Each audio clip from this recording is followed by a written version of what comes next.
ಮೈಸೂರಿನ ವರುಣಾ ಗ್ರಾಮ ರಾಜ್ಯದ ಮುಖ್ಯಮಂತ್ರಿ ಪ್ರತಿನಿಧಿಸುವಂತ ಕ್ಷೇತ್ರ. ಆದ್ರೆ ಅಲ್ಲಿ ನೂರಾರು ಅವ್ಯವಸ್ಥೆಗಳಿದೆ. ಅದರಲ್ಲೂ ಪ್ರಮುಖವಾಗಿ ಬಸ್ ನಿಲ್ದಾಣನೇ ಇಲ್ಲ. ಬಸ್ ನಿಲ್ದಾಣ ಇಲ್ಲದೆ ಬಿಸಿಲಲ್ಲೇ ಪ್ರಯಾಣಿಕರು ಪರದಾಟವನ್ನ ಪಡ್ತಾ ಇದ್ದಾರೆ. ಮೈಸೂರಿನ ವರುಣಾ ಗ್ರಾಮದಲ್ಲಿ ಬಸ್ ನಿಲ್ದಾಣ ಇಲ್ಲ. ಬಿಸಿಲು ಮಳೆ ಅಂತಂದ್ರೆ ಪ್ರಯಾಣಿಕರಿಗೆ ಪರದಾಟ.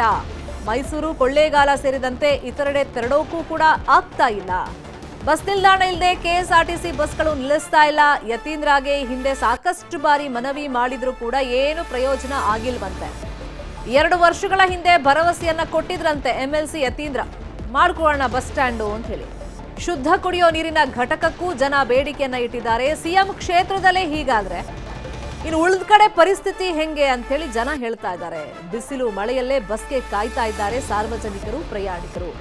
ಕೇಳಿದ್ದು ಬಸ್ ನಿಲ್ದಾಣ ಮತ್ತೆ ಶುದ್ಧ ಕುಡಿಯೋ ನೀರಿನ ಒಂದು ಘಟಕ ಬೇಕು ಅಂತ ಹೇಳಿ ಭರವಸೆ ಏನೋ ಕೊಟ್ಟಿದ್ರು 2 ವರ್ಷದ ಹಿಂದೆ ಎಂಎಲ್ಸಿ ಯತೀಂದ್ರ.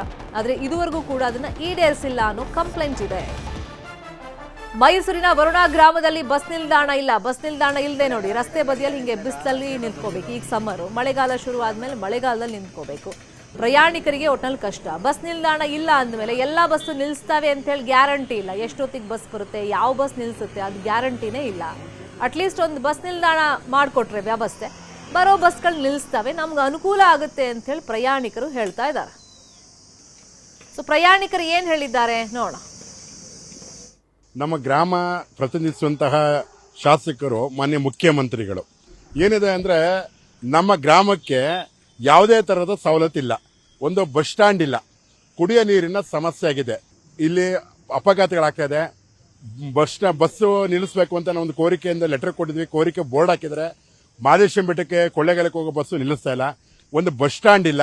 ಇರೋ ಬಸ್ ಸ್ಟ್ಯಾಂಡು ಅಲ್ಲಿದೆ. ಅನೈತಿಕ ಚಟುವಟಿಕೆಗಳು, ರಾತ್ರಿ ಹೊತ್ತು ಕುಡುಕರು ಪುಂಡ್ರಕ್ಕೆ ಅವಳಿಗೆ ಜಾಗ ಕೊಟ್ಟಂಗಾಗಿದೆ. ಜಾಗದಲ್ಲಿ ದಯವಿಟ್ಟು ಮಾನ್ಯ ಮುಖ್ಯಮಂತ್ರಿಗಳು ಇದ್ರ ಬಗ್ಗೆ ಗಮನ ಹರಿಸಿ ಮತ್ತೆ ಒಂದು ಬಸ್ ಸ್ಟ್ಯಾಂಡ್ ನಮ್ಮ ಗ್ರಾಮಕ್ಕೆ ಮಾಡ್ಕೊಡ್ಬೇಕು ಅಂತೇಳಿ ನಾನು ಕೇಳ್ಕೊಳ್ತೀನಿ.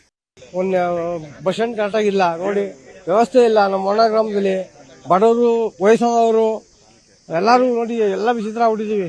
ಎಲ್ಲರಿಗೂ ಅನುಕೂಲ ಮಾಡ್ಕೊಳ್ಬೇಕು. ಬಸ್ ಸ್ಟಾಪ್ ಬೇಕು, ಎಲ್ಲಕ್ಕೂ ಕುಡಿಯೋ ನೀರು ಬೇಕು. ಮಾಡ್ಕೊಡ್ತೀವಿ ಅಂತ ಹೇಳಿದ್ರೆ ಬಂದಾಗ ಕೇಳ್ತೀವಿ ಸರ್. ಇನ್ನೊಂದ್ಸರಿ ಖಂಡಿತ ಆ ಸಾಹೇಬರು ಬಂದಾಗ ನಾವು ಅದೇ ಹೇಳ್ತೀವಿ. ಇನ್ನೇನು ಹೇಳಂಗಿಲ್ಲ. ಮಾಡೋದು ಮಾಡ್ತಾರ ಅಂತಾರ, ಮಾಡ್ತೀವಿ ಅಂತಾರ. ಅವ್ರು ಮಾಡಂಗಿಲ್ಲ, ನಾವು ಮಾಡಿಸ್ಕೊಳಂಗಿಲ್ಲ. ಈಗ ನೋಡಿ ಒಳ್ಳೆ ಆಕ್ಸಿಡೆಂಟ್ಗಳು ರೋಡಲ್ಲಿ ವಿಪರೀತ. ಡಬಲ್ ರೋಡ್ ಮಾಡು ಅಂತ ಹೇಳಿದ್ರೆ ಅವ್ರ ಲೆಕ್ಕಕ್ಕೆ ಇಟ್ಕೊಳ್ಳಲ್ಲ. ಅವರು ಯಾಕೆಂದ್ರೆ ಅವ್ರಿಗೆಲ್ಲ ಹೇಳ್ತೀವಿ ನಾವು. ಯಾರು ನಮ್ಮನ್ನು ಕೇಳೋರು ಯಾರಿದ್ದಾರೆ? ನಮ್ಮನ್ನು ಕೇಳೋರು ಯಾರೂ ಇಲ್ಲ. ಅವ್ರು ಬಂದು ಅವ್ರು ಮಾತಾಡ್ಬಿಟ್ಟು ಹೊಂಟೋಯ್ತಾರೆ.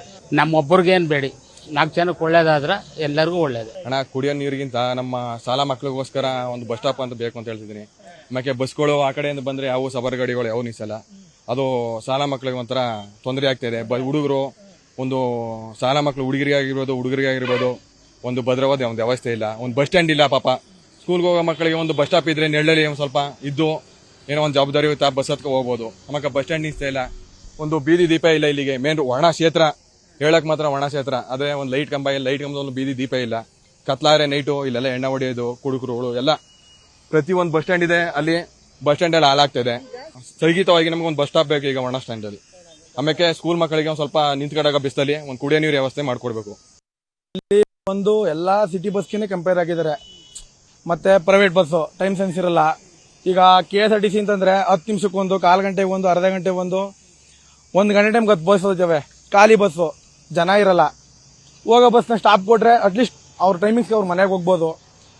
ಬಸ್ಸು ಹೋಯ್ತು, ಖಾಲಿ ಬಸ್ ಹೋದ್ರೂ ಸ್ಟಾಪ್ ಕೊಡಲ್ಲ ಇಲ್ಲಿ. ಅದರಿಂದ ನಮ್ಗೊಂದು ಕೆಎಸ್ಆರ್ಟಿಸಿ ಬಸ್ಸು ಸ್ಟಾಪ್ ಕೊಡೋ ತರ ಒಂದು ವ್ಯವಸ್ಥೆ ಆದ್ರೆ ಸಾಕಣ. ಸ್ಟಾಪ್ ಕೊಡ್ಬೇಕು. ಬಸ್ ಸ್ಟ್ಯಾಂಡು ಆಗ್ಬೇಕಣ್ಣ ಇಲ್ಲಿ.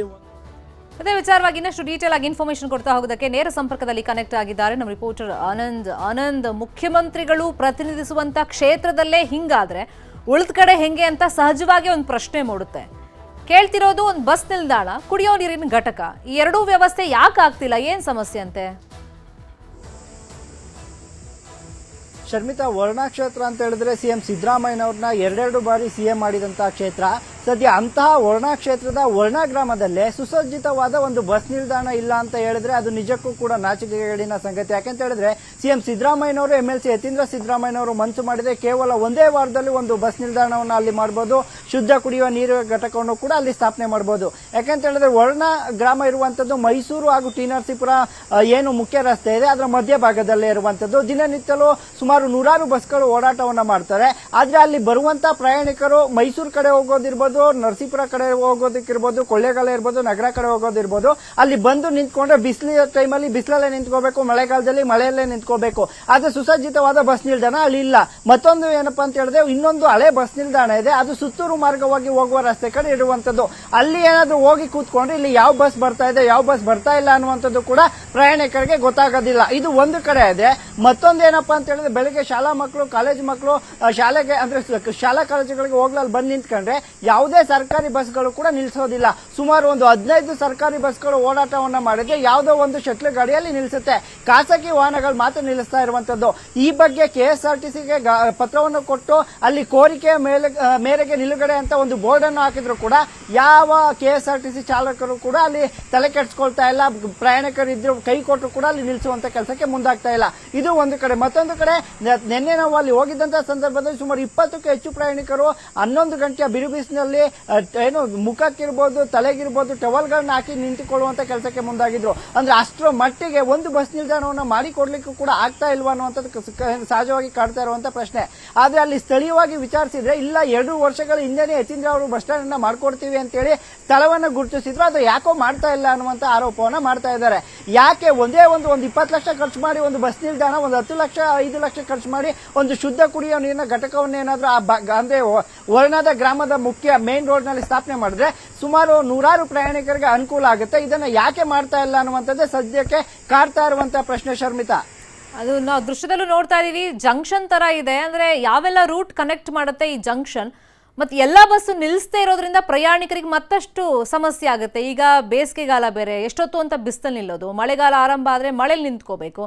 ಹಾಗಾಗಿ ಯಾವ ಊರಿಗೆಲ್ಲ ಇದು ಕನೆಕ್ಟ್ ಮಾಡುತ್ತೆ? ಶರ್ಮಿತಾ, ಮೈಸೂರಿನಿಂದ ವರ್ಣ ಅಂದ್ರೆ ಮೈನ್ ರೋಡ್ ಅದು ವರ್ಣ ಇರುವಂತದ್ದು ಮೈಸೂರು ಟಿ ನರಸೀಪುರ ಮಾರ್ಗ ಮಧ್ಯದಲ್ಲೇ ಕೇವಲ ಸಿಟಿಯಿಂದ ಒಂದು 10 ಕಿಲೋಮೀಟರ್ ದೂರದಲ್ಲಿ ಇರುವಂತದ್ದು. ಅಲ್ಲಿಂದ ವರ್ಣದಿಂದ ಸುತ್ತೂರ್ಗೆ ಹೋಗ್ಬೋದು, ನರಸೀಪುರಕ್ಕೆ ಹೋಗ್ಬೋದು, ನಂಜನಗೂಡಿಗೆ ಹೋಗ್ಬೋದು. ಅದೇ ಮೈನ್ ರೋಡ್ ಅಲ್ಲಿ ಹೋದ್ರೆ ನರಸೀಪುರ, ಈ ಕಡೆ ಮಳವಳ್ಳಿ, ಕೊಳ್ಳೇಗಾಲ, ಚಾಮರಾಜನಗರ, ಯಳಂದೂರು ಈ ಭಾಗಕ್ಕೆ ಹೋಗುವಂತ ರಸ್ತೆ. ಅಲ್ಲಿ ಇರುವಂತ ಅಂದ್ರೆ ಖಾಸಗಿ ಬಸ್ಗಳು ಅಲ್ಲಿ ನಿಲ್ಲಿಸ್ತವೆ. ಆದ್ರೆ ಶಕ್ತಿ ಯೋಜನೆ ಫ್ರೀ ಇದೆ, ಹೆಣ್ಮಕ್ಳೆಲ್ಲ ಹೋಗ್ಬೇಕು. ಆದ್ರೆ ಅಲ್ಲಿ KSRTC ಬಸ್ಗಳು ನಿಲ್ಲಿಸೋದಿಲ್ಲ. ಯಾಕೆಂದ್ರೆ ಅಲ್ಲಿ ಆಲ್ರೆಡಿ ಬೋರ್ಡ್ ಸಹ ಹಾಕಿರುವಂತದ್ದು, ಕೋರಿಕೆಯ ಮೇರೆಗೆ ನಿಲುಗಡೆ ಮಾಡಬೇಕು, ವೇಗದೂತಗಳಿರ್ಬೋದು, ಶಟ್ಲ್ ಗಾಡಿಗಳಿರ್ಬೋದು, ಸರ್ಕಾರಿ ವಾಹನಗಳು ನಿಲ್ಬೇಕು ಅಂತ ಹೇಳಿರುವಂತದ್ದು. ಆದ್ರೆ ಯಾವ ಸರ್ಕಾರಿ ವಾಹನಗಳು ಕೂಡ ಅಲ್ಲಿ ನಿಲ್ಲಿಸೋದಿಲ್ಲ. ಒಂದು 15 ಬಸ್ಗಳು ಓಡಾಟವನ್ನು ಮಾಡಿದ್ರೆ ಒಂದು ಬಸ್ ನಿಲ್ಲಿಸೋದು ಕೂಡ ಹೆಚ್ಚು. ಅದು ಯಾವ ಬಸ್ ನಿಲ್ಲಿಸುತ್ತೆ ಅಂದ್ರೆ ವರ್ಣಾ ಗ್ರಾಮಕ್ಕೆ ನರಸೀಪುರ ಮಾರ್ಗದಿಂದನೋ ಮೈಸೂರು ಮಾರ್ಗದಿಂದನೋ ಯಾರಾದ್ರೂ ಹತ್ತಿದ್ರೆ ಅಲ್ಲಿ ಇಳಿಸಬೇಕು ಅಂತ ಹೇಳಿ ನಿಲ್ಲಿಸ್ತಾರ ಹೊರತು ಇಲ್ಲಿಂದನ ಜನನ ಕರ್ಕೊಂಡು ಹೋಗ್ಬೇಕು ಅಂತ ಹೇಳಿ ಅಲ್ಲಿ ನಿಲ್ಲಿಸ್ತಾ ಇಲ್ಲ. ಯಾಕಂತ ಹೇಳಿದ್ರೆ ಸುಮಾರು ಕನೆಕ್ಟಿವಿಟಿ ಇರುವಂತಹ ಕೇಂದ್ರ ವರ್ಣಾ ಕ್ಷೇತ್ರ ಈಗಾಗಲೇ ತಾಲೂಕು ಮಾಡಬೇಕು ಅಂತ ಅನ್ಕೊಂಡಿದ್ರು. ಹೋಬಳಿ ಮಟ್ಟದ ಕ್ಷೇತ್ರ, ಸಿಎಂ ಸಿದ್ದರಾಮಯ್ಯನವರು ಪ್ರತಿನಿಧಿಸ್ತಾ ಇರುವಂತಹ ಕ್ಷೇತ್ರ, ಅಂತ ಕ್ಷೇತ್ರದಲ್ಲೇ ಒಂದು ಬಸ್ ನಿಲ್ದಾಣ ಮಾಡೋಕ್ ಆಗ್ತಾ ಇಲ್ಲ ಅಂತಂದ್ರೆ ಆನ್ಲೈನ್ ಈ ಬಗ್ಗೆ ಮಾತನಾಡೋದಕ್ಕೆ ಸ್ಥಳೀಯರಾಗಿರುವಂತಹ ಪ್ರಶಾಂತ್ ಅವರು ನಮ್ಮ ಜೊತೆ ದೂರವಾಣಿ ಸಂಪರ್ಕದಲ್ಲಿ ಕನೆಕ್ಟ್ ಆಗಿದ್ದಾರೆ. ಪ್ರಶಾಂತ್ ಅವರೇ ನಮಸ್ಕಾರ. ಮೇಡಮ್ ನಮಸ್ತೆ ಮೇಡಮ್. ಈಗ ನಿಮ್ಮ ಊರಿನ ಪರಿಸ್ಥಿತಿ ನಮ್ಗೆ ಅರ್ಥ ಆಯ್ತು, ಅದನ್ನ ನಾವು ಟಿವಿಲಿ ತೋರಿಸ್ತಾ ಇದೀವಿ. ಈ ಜಂಕ್ಷನ್ ಪ್ರಮುಖ ಜಂಕ್ಷನ್ ತರನೇ ದೃಶ್ಯದಲ್ಲಿ ನಮ್ಗೆ ಅನಿಸ್ತಾ ಇದೆ. ಎಷ್ಟು ವರ್ಷದಿಂದ ಈ ಸಮಸ್ಯೆ ಆಗ್ತಿದೆ ಸರ್? ಈ ವರ್ಷ ಹತ್ರ ತುಂಬಾ ವರ್ಷದಿಂದ ನಡೀತದೆ. ಏನಂದ್ರೆ ಮೇಡಮ್, ಈಗ ಬಂದು ಎಸ್ಕಾರ್ಟ್ ಕಾರಲ್ಲಿ ಬಂದು ಹೋಗೋರ್ಗು, VIP ಕಾರಲ್ಲಿ ಸ್ಕಾರ್ಪಿಯೋ ಕಾರ್ ಹೋಗೋರ್ಗು ಅವ್ರ ಮನೆ ಗೊತ್ತಾಗಿಲ್ಲ, ಅವ್ರಿಗೆ ಕಾರ್ ಹೊರಟೋಗ್ತಾರೆ. ಮೊನ್ನೆ ಕ್ಷೇತ್ರ ಮುಖ್ಯಮಂತ್ರಿಗಳ ಕ್ಷೇತ್ರ ಅದು. ತುಂಬಾ ವರ್ಷದಿಂದ ಬಸ್ ಸ್ಟ್ಯಾಂಡ್ ಇಲ್ಲ ಮೇಡಮ್. ಅಲ್ಲಿ ಕುಡಿಯೋ ನೀರಿಗೆ ಅವಶ್ಯಕತೆ ಇದೆ ಅಂತೇಳಿ ಯತೀಂದ್ರ ಅವರು ಮುಖ್ಯ ಶಾಸಕರಾದಾಗ ಒಂದು ಲೆಟರ್ ಕೊಟ್ಟಿದ್ವಿ 8 ವರ್ಷದಿಂದ. ಅದಿನ್ನೂ ಕೂಡ ಅದು ಆಗಿಲ್ಲ ಮೇಡಮ್. ಅಲ್ಲಿಗೆ ಏನ್ ಹೇಳಿದ್ರು ಅವಾಗ? ಮೇಡಮ್ ಬರೀ ಸೈನ್ ಮಾಡಿಕೊಟ್ರು, ಅದ್ರ ಬಗ್ಗೆ ಮತ್ತೆ ಅವ್ರು ಏನೋ ಜಾಗ ಎಲ್ಲ ಗುರುತಿಸಿದ್ರಂತಲ್ಲ, ಹೌದಾ? ಯಾವ್ದು ಮೇಡಮ್? ಯಾವ್ದಕ್ಕೆ ಮೇಡಮ್? ಬಸ್ ಸ್ಟ್ಯಾಂಡ್ ಮಾಡಕ್ಕೆ ಜಾಗ ಎಲ್ಲ ಗುರುತಿಸಿದ್ರಂತಲ್ಲ? ಗುದ್ದಲಿ ಪೂಜೆ ಮಾಡಿದ್ದಾರೆ ಮೇಡಮ್. ಅದು 2 ವರ್ಷ ಆಗಿದೆ ಗುದ್ದಲಿ ಪೂಜೆ ಮಾಡಿ, ಏನೂ ಆಗಿಲ್ಲ ಮೇಡಮ್. ಅದು ಈಗಿರೋ ಹಳೆ ಬಸ್ ಸ್ಟ್ಯಾಂಡ್ ಇದೆ, ಅನೈತಿಕ ಚಟುವಟಿಕೆಗಳು, ಕುಡುಕರಿಗೆ ದಾರಿ ಮಾಡಿಕೊಟ್ಟಂತ ಜಾಗ ಆಗಿದೆ ಮೇಡಮ್. ಅಲ್ಲಿ ಹೇಳಿ ಮೇಡಮ್, ಕೂರೋರ್ಗೆ ಜಾಗ ಇಲ್ಲ ಮೇಡಮ್. ಅಲ್ಲಿ ಬಸ್ ಸ್ಟ್ಯಾಂಡ್ಗೆ ಮಾದೇಶ್ವರ ಬೆಟ್ಟ ಕೊಳ್ಳೇಗಾಲದಿಂದ ಬರುವಂತ ಬಸ್ಗಳು ನಿಲ್ಸಲ್ಲ. ಅದು ಹೋಬ್ಳಿ ಮೇಡಮ್. ಅಲ್ಲಿ ಒಂದು ಸರ್ಕಲ್ ಇಲ್ಲ, ತುಂಬಾ ಆಕ್ಸಿಡೆಂಟ್ ಆಗಿದೆ ಮೇಡಮ್. ಹಂಸಿಲ್ಲ ಅಲ್ಲಿ, ಹ್ಮ್ ಹಂಸಿಲ್ಲ, ಏನು ಇಲ್ಲ ಮೇಡಮ್. ಅಲ್ಲಿ ಅಧಿಕಾರಿಗಳು ಯಾರು ಕೂಡ ಅಲ್ಲಿ ಬಂದು ವರ್ಣ ಕ್ಷೇತ್ರ ವರ್ಣ ಗ್ರಾಮದ ಬಗ್ಗೆ ಏನು ನೋಡಲ್ಲ. ಮತ್ತೆ 2 ರೋಡ್ ಹೋಗುತ್ತೆ. ಒಂದು ಸುತ್ತೂರು ಜಾತ್ರೆಗೆ VIP ಅಲ್ಲೇ ಓಡಾಡೋದು. ಸುತ್ತೂರು ಜಾತ್ರೆ ನಡೆಯುವಾಗ ಪ್ರತಿಯೊಬ್ಬ CM ಎಲ್ಲಾ ಸಚಿವರುಗಳು ಕೂಡ ಅದೇ ದಾರಿಲಿ ಹೋಗ್ಬೇಕು ಮೇಡಮ್. ಯಾರು ಕೂಡ ಅದ್ರ ಬಗ್ಗೆ ಗಮನ ಹರಿಸಲ್ಲ ಅಲ್ಲ ಮೇಡಮ್. ನೀವ್ ಹೇಳ್ದಂಗೆ ಅವ್ರ ಕಾರಲ್ಲಿ ಬರ್ತಾರೆ ಹೋಗ್ಬಿಡ್ತಾರೆ, ಅದೆಲ್ಲ ಎಲ್ಲಿ ಗಮನಿಸ್ತಾರೆ? ಆಗೋದೇ ಹೌದು ಮೇಡಮ್. ಪಬ್ಲಿಕ್ಕಿಗಲ್ವಾ ಈ ರೀತಿ ಪ್ರಾಬ್ಲಮ್? ಹೌದು ಮೇಡಮ್. ಎಸ್ಕಾಟ್ ಜೊತೆ ಇರುತ್ತೆ, ಬರ್ತಾರೆ, ಇಳಿತಾರೆ, ಅವ್ರದ್ದು ಏನಿದೆ ಕಾರ್ಯ ಮಾಡ್ಕೊಳ್ತಾರೆ. ಮತ್ತೆ ಅವ್ರ ಏನು ಕೆಲಸಗಳಿದೆ ಅದು ಕಾರಲ್ಲಿ ಹೋಗ್ತಾರೆ. ಅಲ್ಲಿ ಅವ್ರು ನಿಂತು ನೋಡೋದ್ರಲ್ಲ ಮೇಡಮ್ ಗೊತ್ತಾಗುತ್ತೆ ಪರಿಸ್ಥಿತಿ ಅಲ್ಲಿ ಏನಿದೆ ಅಂತ ಹೇಳಿ ಮೇಡಮ್. ಅಲ್ಲಿ ನಮಗೆ ತುಂಬಾ ಗ್ರಾಮಕ್ಕೆ ಹೇಳ್ಬಾರ್ದು ಮೇಡಮ್, ಆ ತರ ಪರಿಸ್ಥಿತಿಗಳಾಗಿದೆ. ಬಸ್ ಸ್ಟ್ಯಾಂಡೇ ಇಲ್ಲ ಮೇಡಮ್. ಬೇಕಾದ್ರೆ ತಾವು ಬಂದು ಬೇಕಾದ್ರೆ ನೆನ್ನೆ ನಿಮ್ಮವ್ರು ಬಂದಿದ್ರು, ಬಂದು ನೋಡಿದ್ರು, ಕೂರಕ್ಕೆ ಬಸ್ ಸ್ಟ್ಯಾಂಡೇ ಇಲ್ಲ ಮೇಡಮ್. ಜನ 1 ಅವರ್ ನೋಡ್ತಾ ಇದೀವಿ ಪಾಪ ಬಿಸ್ಲಲ್ಲಿ ವಯಸ್ಸಾದವರೆಲ್ಲ ತಲೆ ಮೇಲೆ ಹಿಂಗ್ ಸೆರ್ಗಾಕೊಂಡು ಕೂತಿದ್ದಾರೆ. ಎಷ್ಟೊತ್ತು ಅಂತ ಕಾಯೋದು? ಮತ್ತೆ ನೀವ್ ಹೇಳ್ದಂಗೆ ಎಲ್ಲ ಬಸ್ಸು ನಿಲ್ಸಲ್ಲ, ಅದು ಬೇರೆ ಸಮಸ್ಯೆ ಇದೆ. ಹೌದು ಮೇಡಮ್. ನಾವ್ ಮೇಡಮ್ ಆಫೀಸರ್ಗೆ ಫೋನ್ ಮಾಡಿದ್ರೆ ಅವ್ರು ಏನ್ ಹೇಳ್ತಾರೆ, ಸರ್ ನಮ್ಗೆ ಇನ್ನೂ ಅದ್ರ ಬಗ್ಗೆ ಏನು ಚರ್ಚೆ ಆಗಿಲ್ಲ ಸರ್ ಅಂತ ಹೇಳ್ತಾರೆ. ನಾವ್ ಯಾರನ್ನ ಕೇಳೋಣ ಮೇಡಮ್? ಇಲ್ಲಿಂದ ಬಸ್ ಹತ್ಬೇಕಾದ್ರೆ 5 ಕಿಲೋಮೀಟರ್ ದೂರ ಹೋಗ್ಬೇಕು ಮೇಡಮ್. ಅಲ್ಲಿ ಹತ್ತಿ ಅಲ್ಲಿ ಬಸ್ ಸ್ಟಾಪ್, ಮಹಿಳಾ ಬಸ್ ನಿಲ್ಸಲ್ಲ. ಮತ್ತೆ ಬಸ್ಗಳು ಬೋರ್ಡ್ ಹಾಕಿದ್ದಾರೆ, ಅದು ನಿಲ್ಸಲ್ಲ ಮೇಡಮ್. ಮತ್ತೆ ಅಲ್ಲಿ ರೋಡ್ ಕಿರಿದಾಗಿದೆ, ಬಹಳ ಅಪಘಾತಗಳಾಗ್ತಾ ಇದೆ ಮೇಡಮ್. ದಯವಿಟ್ಟು ಇದ್ರ ಬಗ್ಗೆ ಮಾನ್ಯ ಮುಖ್ಯಮಂತ್ರಿ ಹಂಸು ಇಲ್ವಂತಲ್ಲ ಜಂಕ್ಷನ್ ಅಲ್ಲಿ? ಇಲ್ಲ ಮೇಡಮ್, ಇಲ್ಲ ಮೇಡಮ್, ಇಲ್ಲ ಮೇಡಮ್, ಇಲ್ಲ ಮೇಡಮ್. ಸರಿ, ನಾವೀಗ ಸುದ್ದಿ ಪ್ರಸಾರ ಮಾಡಿದ್ವಿ ಪ್ರಶಾಂತ್ ಅವರೇ. ದೀಪದ ಬುಡದಲ್ಲೇ ಕತ್ಲು ಅಂತಾರಲ್ಲ, ಸಿದ್ದರಾಮಯ್ಯ ಅವರು ಪ್ರತಿನಿಧಿಸುವಂತ ಕ್ಷೇತ್ರ. ಕೇಳ್ತಿರೋದು ಒಂದು ಬಸ್ ಸ್ಟ್ಯಾಂಡ್. ಮನ್ಸ್ ಮಾಡಿದ್ರೆ ಒಂದು ವಾರದ ಕೆಲಸ ಅಷ್ಟೇ. ನೋಡ, ಈ ಸುದ್ದಿ ಫಾಲೋ ಅಪ್ ಮಾಡ್ತೀವಿ ನಾವು ಪ್ರಶಾಂತ್ ಅವರೇ, ಅಧಿಕಾರಿಗಳ ಗಮನಕ್ಕೂ ತರ್ತೀವಿ. ಹಾ ಹೇಳಿ ಮೇಡಮ್. ಕ್ಷೇತ್ರ ಶಾಸಕರು ಮೇಡಮ್, ಅವರು ಮಾನ್ಯ ಮುಖ್ಯಮಂತ್ರಿಗಳು ಮೇಡಮ್. ಅವ್ರಿಗೇನಿದೆ ದೊಡ್ಡ ವಿಚಾರ ಅಲ್ಲ ಮೇಡಮ್. ಅರ್ಧ ಗಂಟೆಗೆ ಆದೇಶ ಮಾಡಿದ್ರೆ ಖಂಡಿತ ಆ ಕೆಲಸ ಆಗ್ಬಿಡುತ್ತೆ ಮೇಡಮ್. ಅದು ಸರಿ, ನಾವು ಸುದ್ದಿ ಫಾಲೋ ಅಪ್ ಮಾಡ್ತೀವಿ. ಥ್ಯಾಂಕ್ ಯು ಪ್ರಶಾಂತ್ ಅವರೇ. ಕೇಳ್ತಿರೋದು ಒಂದು ಬಸ್ ಸ್ಟ್ಯಾಂಡ್, ಒಂದು ಶುದ್ಧ ಕುಡಿಯೋ ನೀರಿನ ಘಟಕ.